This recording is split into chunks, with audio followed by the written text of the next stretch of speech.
మీ business ఏదైనా మీ ఊర్లో promotion చేయాలంటే అది సుమన్ టీవీతోనే సాధ్యం. ఇప్పుడే సంప్రదించండి. బాలకృష్ణారెడ్డి గారు వాళ్ళ కుమారుడు వాలంటీర్లని జిహాదీ టెర్రరిస్టుల కిందన పోల్చడం జరిగింది. అసలు ఏంటి వాలంటీర్ల పైన దాడి ఏంటి అని అడుగుతా ఉన్నా. పాపం అభం శుభం తెలియని వాలంటీర్లు పేదలకి మంచి చేయాలి,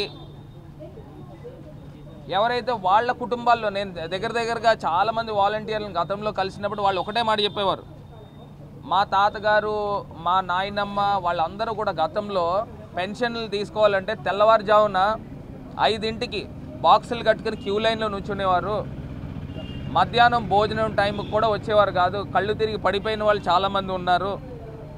ఇంకా ఆంధ్రప్రదేశ్ రాష్ట్రంలో ఏ అవ్వాతాతకి ఇది జరగకూడదని మేము 5,800 ఆనరోరియం తక్కువైనప్పటికీ కూడా మేము చేస్తూ ఉన్నామనంటే జగనన్న పేద ప్రజలకి పెద్దపీట వేస్తూ ఉన్నారు, అందు గురించి మాకు మంచి జాబ్ దొరికేదాకా టెంపరీగా చేస్తున్నామని వాళ్ళు చెప్తా ఉన్నారు.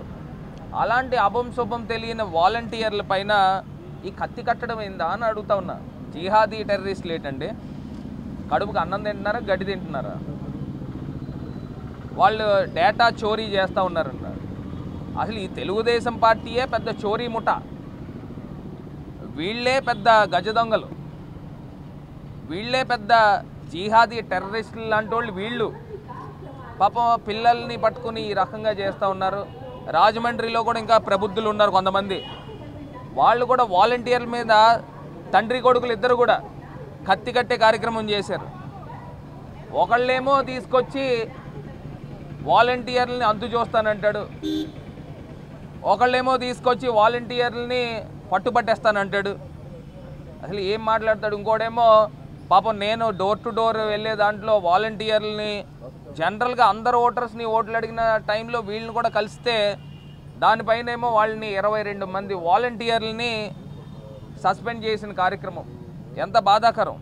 ఇవాళ పేద ప్రజలకు మంచి చేస్తూ ఉన్నారు. వాళ్ళు ఏదో పాపం ఏదో సీతాదేవి అజ్ఞాతవాసంకి వెళ్ళినట్టు ఏ రకంగా అయితే ఉందో అగ్నిప్రవేశం చేసినట్టు ఆ రకంగా వాలంటీర్లు అగ్నిప్రవేశం చేయాలా అని అడుగుతా ఉన్నా. ఆ రకంగా చిత్రీకరిస్తున్నారు. వాళ్ళు ఏదో పాపం బయటికి వస్తే చాలు, బయటికి రాకూడదు, మీరు ఇంట్లోనే ఉండాలని. అసలు ఏం జరుగుతూ ఉంది రాజమండ్రిలో? అసలు ఏం జరుగుతూ ఉందని అడుగుతా ఉన్నా. ఇది కాకుండా ఈ చంద్రబాబు నాయుడు గారు ఆయన చెప్పిన అంశం ఏంటంటే, మొన్న ఏదో ఒక మీడియాలో మాట్లాడుతూ వాళ్ళ కార్యకర్తల మీటింగ్లో ఇప్పుడు ఈ ఎన్డీఏ గవర్నమెంట్లో బీజేపీతో పొత్తు తాత్కాలికం మాత్రమే అని చెప్తా ఉన్నాడు. అంటే తాత్కాలికం అంటే దానికి అర్థం ఏంటి అని అడుగుతా ఉన్నా. యూజ్ అండ్ త్రోవా? ఇదేమన్నా టిష్యూ పేపరా? మొత్తం అయిపోయి మూతి చెయ్య తుడిచేసుకోవడం, డస్ట్బిన్లో పడేయడమా?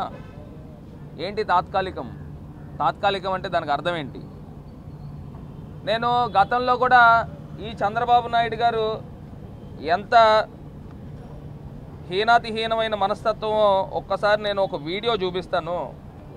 ఆయన నరేంద్ర మోడీ గారి గురించి మాట్లాడిన మాటలు, ఇప్పుడు మాట్లాడిన మాటలు. బీజేపీ ప్రభుత్వం వస్తేనంట ముస్లింలకి ఏం అన్యాయం జరుగుతుంది?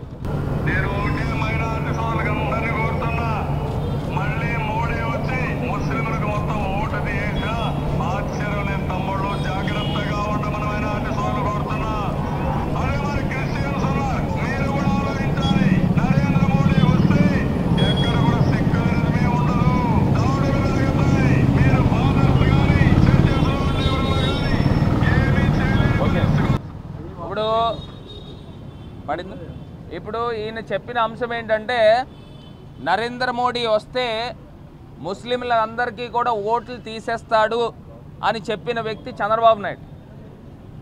ముస్లింలందరికీ కూడా ఓట్లు తీసేస్తాడు. అదే రకంగా క్రైస్తవులకి చెప్పిన మాట ఏంటంటే, మొత్తం అసలు సెక్యులరిజమే ఉండదు, నరేంద్ర మోడీ గారు వస్తే చర్చిల్లో ప్రేయర్లు కూడా చేయనివ్వరు అని చెప్పిన వ్యక్తి ఈ చంద్రబాబు నాయుడు గారు. మళ్ళీ ఇప్పుడు నరేంద్ర మోడీ గారితో పొత్తు పెట్టుకున్నాడు, బీజేపీతో పొత్తు పెట్టుకున్నాడు. అంటే ఈయన చెప్పాలనుకున్న అంశం ఏంటంటే, చంద్రబాబు నాయుడు గారు నాకు ముస్లింల ఓట్లు వద్దు, క్రైస్తవులు ఓట్లు వద్దు అని చెప్పదలుచుకున్నట్టు ఈ వీడియోలో అర్థమవుతుంది. ఎందుకంటే ఆయనే నరేంద్ర మోడీ గారితో పొత్తు పెట్టుకున్నాడు చంద్రబాబు నాయుడు గారు. చంద్రబాబు నాయుడు గారికి మైనారిటీ ముస్లిం ఓట్లు వద్దు, చంద్రబాబు నాయుడు గారికి క్రైస్తవ ఓట్లు వద్దు అని ఆయనే చెప్పే విధంగా చెప్పాడు. మరి లేకపోతే నరేంద్ర మోడీ గారు మాట్లాడిన మాటలు, నేను మాట్లాడిన మాటలు తప్పు నరేంద్ర మోడీ గారి పైన అని మీరు ఒప్పుకోండి. అప్పుడు ముస్లింలు ఆలోచన చేస్తారు. నేను నరేంద్ర మోడీ గారు పైన మాట్లాడిన మాటలు క్రైస్తవుల పైన తప్పు అని మీరు ఒప్పుకోండి చంద్రబాబు నాయుడు గారు. అప్పుడు మీ క్రైస్తవులు ఎవరైనా ఆలోచన చేస్తారు. ఈ రకంగా మీరు పొత్తులు టిష్యూ పేపర్ని యూజ్ చేసిన విధంగా పొత్తులు యూజ్ చేస్తూ ఉన్నారు.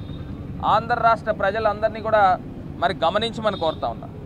అదే రకంగా లోకల్గా కూడా కొంతమంది పనికి మాలిన సిగ్గులేని ఓటమి అంగీకరించే సన్నాసులు ఉన్నారు. వాళ్ళ గురించి చెప్తా ఉన్నా. వాళ్ళు కొన్ని పాంప్లెట్లు, ఈ రకమైన పాంప్లెట్లు మొత్తం ఊరంతా పంచుతూ ఉన్నారు. భారత్లో 25% కమిషన్ అంట, 25% commission Bharat pay rate card అంట. ఇది మొత్తం ఊరంతా పంచుతూ ఉన్నారు. ఈ రకంగా ఊరంతా పంచుతూ ఉన్నారు. ఇది ఎవరు పంచుతారని అంటే ఓటమి అంగీకరించిన వాళ్ళు ఉంటారు కదా, మనకి ఏం చేయలేం, ఏదో రకంగా ఒక బోగస్ ప్రచారం చేయాల. ఆ ఊరిని కూడా చూసి 10 మంది 10 సార్లు ఇది కుక్క కుక్క కుక్క కుక్క అని అంటే ప్రజలు బహుశా కుక్క అనుకుంటారేమో అనే ఒక ఆలోచన, ఈ రకమైన ప్రచారం చేస్తూ ఉన్నారు. నేను అడుగుతా ఉన్నా, ఇవి ఊరంతా లక్షల పాంప్లెట్లు పంచుతూ ఉన్నారు, లక్షలు. అసలు ఎవరు పంచుతూ ఉన్నారు? ఒక్కొక్క పాంప్లెట్ ఖరీదు ఎంత? మోడల్ కోడ్ ఆఫ్ కాండక్ట్ ఉంటుండగా అసలు ఈ పాంప్లెట్లు పంచచ్చా? అసలు దీనికి పర్మిషన్స్ ఉన్నాయా? ఎవరు పంచుతూ ఉన్నారు? దీన్ని వెలికి తీయాల్సిన బాధ్యత పోలీస్ డిపార్ట్మెంట్ పైన ఉంది. దీన్ని మొత్తము చూడాల్సిన బాధ్యత రిటర్నింగ్ అధికారి పైన ఉంది. ఏ రకంగా పాంప్లెట్లు పంచగలుగుతారు? ఒకవేళ పాంప్లెట్లు మీరు ఏమన్నా పంచితే పర్మిషన్లు ఉన్నాయా? మీ దగ్గర ఏమన్నా ఆధారాలు ఉన్నాయా? అంటే ఒక క్యారెక్టర్ అసాసినేట్ చేసే విధంగా, అంటే పరువు తీసే కార్యక్రమం చేస్తూ ఉన్నారు. అంటే ఇలాంటి వాళ్ళు ఎవరని అడుగుతా ఉన్నా. లక్షలు లక్షలు ఖర్చు పెట్టి పాంప్లెట్లు ఎక్కడేస్తూ ఉన్నారు? కనీసం మినిమం ఇంగిత జ్ఞానం ఉందా? పోనీ మీరు చేయండి. దానికి ఏమన్నా ఆధారాలు ఉంటే ఆధారాలు చూపించండి. నేను చెప్పా మొన్న, గతంలో కూడా నేను ప్రెస్ మీట్లో చెప్పా, నా మీద 1% నేను తీసుకున్నట్టు నిరూపిస్తే ఊరు వదిలేసి వెళ్ళిపోతా, రాజకీయాల నుంచి తప్పుకుంటా. ఆ ఛాలెంజ్కి మీరు తీసుకుంటారా? పాంప్లెట్లు నువ్వు సుమన్ టీవీలోనూ, ఈ ఆదిరెడ్డి అప్పారావు కొడుకు ఎవరైతే ఉన్నాడో సుమన్ టీవీలోనూ రకరకాల ఛానల్స్లోనూ 25% కమిషన్ అని మాట్లాడాడు. 25% కమిషన్ తీసుకునే కుటుంబమా మాది? ఆ కుటుంబమా? మీకు ఇంకా తెలుసో తెలీదో, మోరంపూడి ఫ్లైఓవర్ నిర్మాణం జరుగుతూ ఉంటే మా స్థలము సుమారుగా 7-8 ఎకరాల స్థలము వాళ్ళ కార్ఖానా నిమిత్తము ఉచితంగా ఇచ్చాం, ఫ్రీ. ఒకసారి వెళ్ళి కాంట్రాక్టర్లను కనుక్కోండి. ఆ ఫ్లైఓవర్ అనే కాదు, జొన్నాడ ఫ్లైఓవర్ కానీ, ఉండ్రాజవరం ఫ్లైఓవర్ కానీ 5 ఫ్లైఓవర్లకు సంబంధించి ఉచితంగా ఇచ్చాను, మీరు అక్కడ కార్ఖానా పెట్టుకోండి అని. నేనే కనుక రెంట్ తీసుకుంటే కనీస పక్షాన్ని నెలకి 10 లక్షల రూపాయలు రెంట్ తీసుకోవచ్చు. దగ్గరగా 18-19 నెలల నుంచి వర్క్ జరుగుతుంది. అంటే నాకు సుమారుగా 1,90,00,000 పైనే నాకు డబ్బులు వస్తాయి. ఎందుకంటే 100 కోట్ల రూపాయలు ఫ్లైఓవర్ వర్కులు జరుగుతూ ఉన్నాయి. ఫ్రీగా ఇచ్చాను స్వామి. ఇలాంటి చిల్లర కమిషన్లు తీసుకునే కుటుంబం మాది కాదు. కోట్ల రూపాయలు రెంట్లు వదిలేసుకున్నాం, న్యాయపరంగా తీసుకోవచ్చు నేను. ఎందుకంటే ఊరు నడిబొడ్లో ఇచ్చేం స్థలము, అలాంటిదే నేను వదిలేసుకుంటున్నానే. అంటే ఊరికి మంచి జరగాలని ఇలా కమిషన్లు తీసుకునే దౌర్భాగ్య పరిస్థితి మాకెందుకు ఉంటుంది? మీకు ఉంటుందేమో, మీరు మీ కుటుంబం మీరు చేస్తారేమో, మేము చెయ్యము. మేము చెయ్యము, మాకు చేయాల్సిన దౌర్భాగ్య పని కూడా లేదు. దీన్ని దృష్టిలో పెట్టుకొని నేను ఇవాళ లెటర్ వచ్చిందా, ఇవాళ పోలీస్ కంప్లైంట్ కూడా ఇచ్చి ఉన్నాము. ఏదైతే ఈ ఆదిరెడ్డి వాసు అనే వ్యక్తి, శ్రీనివాస్ అనే వ్యక్తి, అప్పారావు గారు వాళ్ళ అబ్బాయి సుమన్ టీవీలో ఈయన డైరెక్ట్ అలిగేషన్ చేశాడు, నా పైన 25% కమిషన్ అనే అలిగేషన్ చేశాడు. ఈ అలిగేషన్కి నిరాధారమైన అలిగేషన్లు, అంటే క్యారెక్టర్ అసాసినేట్ చేసేటట్టు పరువు నష్టం దావా కూడా వేయబోతా ఉన్నాం. ఇవాళ ఈ ఆదిరెడ్డి శ్రీనివాస్ ఇంకా ఎవరైతే వాళ్ళ అనుచరులో లేకపోతే వాళ్ళ తండ్రో లేకపోతే ఎవరైతే మాట్లాడుతూ ఉన్నారో వీళ్ళందరిపైన పరువు నష్టం దావా అయిపోతూ ఉన్నాం. ఇవాళ కోర్టులో, జిల్లా కోర్టులో వేసి పరువు నష్టం దావా కూడా 10 కోట్ల రూపాయలకి పరువు నష్టం దావా అయిపోతూ ఉన్నాం. ఇంకా ఎవరు మాట్లాడినా కానీ ఏదైనా ఆధారాలు ఉంటే ఆధారాలు బట్టి మాట్లాడండి, నోటికి వచ్చిన మాటలు మాట్లాడేదానికి లేదు. ఇవాళ ఈ ప్రబుద్ధుడి పైన సుమన్ టీవీలో మాట్లాడాడు, ఇంకా రకరకాల ఛానల్స్లోనూ మాట్లాడాడు, డిఫేమ్ చేసే విధంగా. ఏదైతే దీన్ని బేస్ చేసుకుని 25వ తారీఖున కొన్ని పేపర్స్లో కూడా, అదేదో లోకల్ పేపర్ ఏదో ఉంది ఇండస్ విజన్ అని, దాంట్లో కూడా రావడం జరిగింది. పాంప్లెట్స్ డిస్ట్రిబ్యూట్ చేశారు. ఈయన మాట్లాడిన మాటలను బేస్ చేసుకుని పాంప్లెట్లు కూడా డిస్ట్రిబ్యూట్ చేశారని అంటే ఇతనే చేయించాడు అనేది మా తాలూకా అనుమానం. ఎందుకంటే ఈయన మాట్లాడాడు గతంలో సుమన్ టీవీలో. మొన్న 25వ తారీఖున ఆర్ట్స్ కాలేజీలో, ఏదైతే మొన్న ఆదివారం రోజున ఆర్ట్స్ కాలేజీలో మొత్తం కరపత్రాలు అర్ధరాత్రికి రాత్రి పంచారు. అక్కడ మొత్తం జల్లుకుంటూ పోయారు. హ్యాపీ స్ట్రీట్లో జల్లుకుంటూ పోయారు, కంబాల్ చెరువు దగ్గర జల్లుకుంటూ పోయారు, మార్కెట్లో జల్లుకుంటూ పోయారు. అసలు ఈ సీసీ ఫుటేజ్లు ఏమైనాయి? ఎవరు జల్లుతూ ఉన్నారు? ఎవరు చేస్తూ ఉన్నారు ఈ కార్యక్రమాలు? ఓటమి అంగీకరించవా? దమ్ము లేదా? సత్తా లేదా? మగతనం లేదా? ఆడపిల్లలాగా ఎదుర్కో, డైరెక్ట్గా ఎదుర్కో. నేను డెవలప్మెంట్ చేశా. మీ సతీమణి ఏం డెవలప్మెంట్ చేశారు? పోనీ మీరు అధికారంలో లేరు, ఎమ్మెల్యే కింద ఉన్నారు.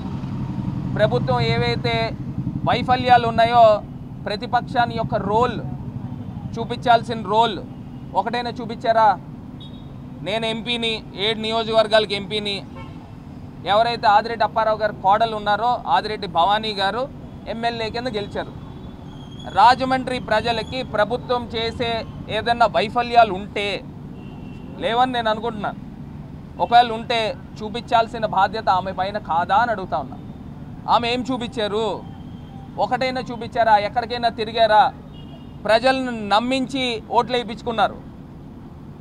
ప్రజలకు ఏం చేశారని అడుగుతా ఉన్నా, సూటిగా ప్రశ్న అడుగుతా ఉన్నా. ఇది చాలా అన్యాయం. దొంగలు చాలామంది ఉంటారు. వీళ్ళని ఏమన్నా అనాలంటే నేను ఆమెను ఉద్దేశించి మాట్లాడట్లా, మళ్ళీ చెప్తున్నా, ఆమె నాకు సోదరితో సమానం. ఆమెను ఉద్దేశించి మాట్లాడట్లే. ప్రజల్ని నమ్మించి మోసం చేసిన వాళ్ళని పొలిటికల్ థీఫ్స్ అంటారు. ఏమనంటారు? పొలిటికల్ థీఫ్స్ అంటారు. ప్రజలు నమ్మించి వాళ్ళ భవిష్యత్తు, వాళ్ళ ఫ్యూచరు, వాళ్ళ పిల్లలు, వాళ్ళందరినీ కూడా ఎమ్మెల్యేల కింద గెలిపించుకుంటే ఎమ్మెల్యే మాకు ఏదో చేస్తారు, ఊరిని మారుస్తారు, లేకపోతే గొప్ప కార్యక్రమాలు చేస్తారని అనుకుంటారు. అనుకుని ఓట్లేసి గెలిపిస్తారు. మరి ప్రజల్ని మోసం చేసినట్టా కాదా? రాజమండ్రికి అన్యాయం చేసినట్టా కాదా? సూటిగా ప్రశ్నిస్తున్నా. ఈమె 2019 నుంచి 24 దాకా రాజమండ్రి ప్రజల్ని మోసం చేశారు. నేను ఇవాళ స్ట్రైట్గా చెప్తా ఉన్నా, మోసం చేశారు. 2014 నుంచి 19 దాకా ప్రజల్ని నమ్మించి ఓట్లు వేయించుకున్న మురళీమోహన్ గారు మంచి వ్యక్తి అయితే కావచ్చు, నమ్మించి మోసం చేశారు. ఎందుకు ఓట్లేస్తారండి ప్రజలు? నమ్ముతారు. వీళ్ళు వచ్చి చెప్పిన మాటలకి నమ్ముతారు, ఏదో మంచి చేస్తారని. 2014 నుంచి 19 దాకా మురళీమోహన్ గారు రాజమండ్రి పార్లమెంట్కి ఏం చేశారని అడుగుతా ఉన్నా. ఒకటే ప్రశ్న, ఆయన ఏం చేయలే. ప్రజల్ని మోసం చేశారు, నయ వంచన చేశారు. 2019 నుంచి 24 దాకా ఆదిరెడ్డి భవానీ గారు రాజమండ్రికి ఏం చేశారు? ప్రజల్ని నమ్మించి ఓట్లు వేయించుకున్న తర్వాత వాళ్ళ బాధ్యత నిర్వర్తించాలా లేదా అని అడుగుతా ఉన్నా. ఒకటే క్వశ్చన్. ఇవాళ తీసుకుని వచ్చి ఈ ప్రబుద్ధులు ఎక్కడెక్కడైతే డ్రైనేజీలు సరిగ్గా లేవో అక్కడికి వెళ్ళి ఫోటోలు దిగి అక్కడికి వచ్చి మాట్లాడుతున్నారు. ఈ 5 సంవత్సరాలు ఏం చేశారు? నిద్రపోయారా అని అడుగుతా ఉన్నా. 5 సంవత్సరాలు ఎమ్మెల్యే గారు వారి యొక్క బాధ్యత వహించారా అని అడుగుతా ఉన్నా. ఏం చేయలేదే. మరి రాజమండ్రి ప్రజల్ని మోసం చేసినట్టు కాదా? అదే రకంగా ఎవరైతే ఈ వ్యక్తి ఉన్నాడో ఆదిరెడ్డి శ్రీనివాస్ అనే వ్యక్తి ఏదైతే నన్ను డిఫమేటరీ అలిగేషన్స్ చేశాడో ఆ వ్యక్తి పైన I'm urging the authorities to take immediate action on Adireddy Srinivas in accordance with IPC section 500 for defamation. Section 500 ప్రకారంగా డిఫేమేషన్ చేయాలని పోలీస్ అధికారులకు కూడా మేము లెటర్ పెట్టాము. అదేవిధంగా ఇవాళ జిల్లా కోర్టులో కూడా సూట్ ఫైల్ చేస్తూ ఉన్నాము. 10 కోట్ల రూపాయలకి సూట్ ఫైల్ చేస్తూ ఉన్నాము. మీరు ఏదైతే 25% అని డైరెక్ట్గా డెలిబరేట్గా సుమన్ టీవీలో మీరు మాట్లాడిన అంశం ఉందో దాన్ని బేస్ చేసుకుని ఇవాళ పాంప్లెట్లు వచ్చాయని మా తాలూకా అభియోగము. సో ఖచ్చితంగా పోలీస్ డిపార్ట్మెంట్ని కూడా వారి యొక్క బాధ్యత నిర్వర్తించాల్సిన బాధ్యత వాళ్ళపైన ఉంది. నేను ఒక స్థానిక మెంబర్ ఆఫ్ పార్లమెంట్ని, ఇక్కడ నేను మెంబర్ ఆఫ్ పార్లమెంట్, ఒక మెంబర్ ఆఫ్ పార్లమెంట్ యొక్క క్యారెక్టర్ అసాసినేట్ చేస్తే ఇలా కరపత్రాలు తీసుకొచ్చి వెచ్చలవిడిగా పంచే కార్యక్రమం చేస్తే 100% ఇట్స్ ఎ డిఫేమేటరీ ఫర్ మీ.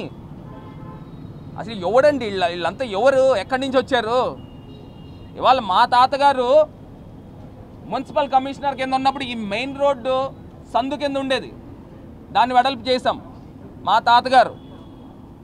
తాతగారు మున్సిపల్ కమిషనర్ కింద ఉన్నప్పుడు ఆనం కళాకేంద్రం కట్టించాం మా తాతగారు. ఇంకా రకరకాల ఊర్లో త్యాగరాజ్ కళ్యాణ మండపం కానివ్వండి, రౌత్ తాతాల్ కళ్యాణ మండపం కానివ్వండి, ఇవాళ మేము చెప్పుకోవడానికి ఇన్ని ఉన్నాయి. నేను వచ్చిన తర్వాత ఎంపీ కింద మోరంపూడి ఫ్లైఓవర్ మేము సాధించాం. ఎయిర్పోర్ట్ 355 కోట్లు మేము సాధించాం. రైల్వే స్టేషన్ 270 కోట్లు మేము సాధించాం. ఇవాళ ప్రభుత్వ మెడికల్ కాలేజ్ మేము సాధించాం. ఈఎస్ఐ హాస్పిటల్ 100 కోట్లతో మేము సాధించాం. ఇవాళ నేను చెప్పడానికి దివాన్ చెరువు దగ్గర నుంచి అనకాపల్లి దాకా 6 లైన్ హైవే అది ప్రపోజల్స్లో ఉన్నాయి, శాంక్షన్కి వస్తూ ఉన్నాయి. గ్రీన్ఫీల్డ్ నేషనల్ హైవే పార్లమెంట్లో నేను మాట్లాడా. ఇవాళ కంబాల్ చెరువు, ఈట్ స్ట్రీట్, హ్యాపీ స్ట్రీట్, ఇదే ఓపెన్ ఎయిర్ యాంఫీ థియేటర్. అసలు మన బతుకులకి మన జీవితాలకి ఎప్పుడైనా ఒకటైనా చేసింది ఏమన్నా దాఖలాలు ఉన్నాయా అని అడుగుతా ఉన్నా. 16 సంవత్సరాలు ఇదేమన్నా ఫ్యామిలీ ప్యాకేజా? లేకపోతే ఇదేమన్నా మీదేమన్నా రాచరికమా? ఇదేమన్నా 16 సంవత్సరాలు మీరు చేసి ఊరికి ఏం చేశారు నాయన? ఏమంటే అప్పారావు గారు ఏం చేశారండి ఊరికి? ఒకటేం చేశారా? చెప్పడానికి ఏదైనా ఉందా? ఏమన్నా ఉందా? ఆ రోజుల్లో ఏసీవీ రెడ్డి గారి పేరు చెప్తే కొన్ని గుర్తొస్తాయి. పోనీ మీ పార్టీలో ఉన్న బుచ్చయ్య చౌదరి గారి పేరు చెప్తే కొన్ని గుర్తొస్తాయి. పోనీ ఈ శివలింగం ఇవన్నీ ఆయన చేశారనుకోండి. ఇంకా ఎవరైనా రౌత్ సూర్యప్రకాశ్రావు గారి పేరు చెప్తే ఆ బాంబే హౌసెస్ ఆవలో గుర్తొస్తాయి.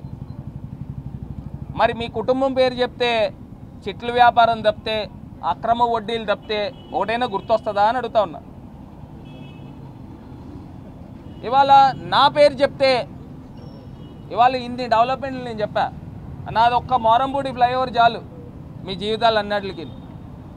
ఇవాళ నేను ఒకటే చెప్తున్నాను, ఈయన్ని అక్రమంగా అరెస్ట్ చేశారని చెప్తా ఉన్నాడు. నేను చెప్తా ఉన్నా, in the protection of depositors of financial establishment act 1999 ప్రకారంగా డిపాజిటర్స్ ఎవరైతే ఉన్నారో వాళ్ళు డిపాజిటర్స్ ఫండ్స్ని ఒక బ్యాంక్ అకౌంట్లో తీసుకొచ్చి కట్టాలా. ఈయన ఎక్కడ కట్టాడండి? ఒకవేళ ఎవరైనా డిపాజిటర్స్ డిఫాల్ట్ అయిన వాళ్ళు ఉంటే వాళ్ళకి బ్యాంక్లో డిపాజిట్ చేసి దానికి ఇన్సూరెన్స్ కూడా చేపియాలి. ఈయన ఆ డిపాజిటర్స్ డబ్బులన్నీ కూడా ఈయన తీసుకుని ఈయన వాడేసుకుని దారి మళ్లించుకుని చేసిన దాన్ని అక్రమమైన అరెస్ట్ అని ఏ రకంగా అలిగేషన్ చేస్తావు నాయన? వ్యాపారాల్లో ఇన్ని లుసుకులు పెట్టుకుని అక్రమంగా వడ్డీలు వసూలు చేసుకుని చేసే కార్యక్రమాలు నువ్వు చేసావు.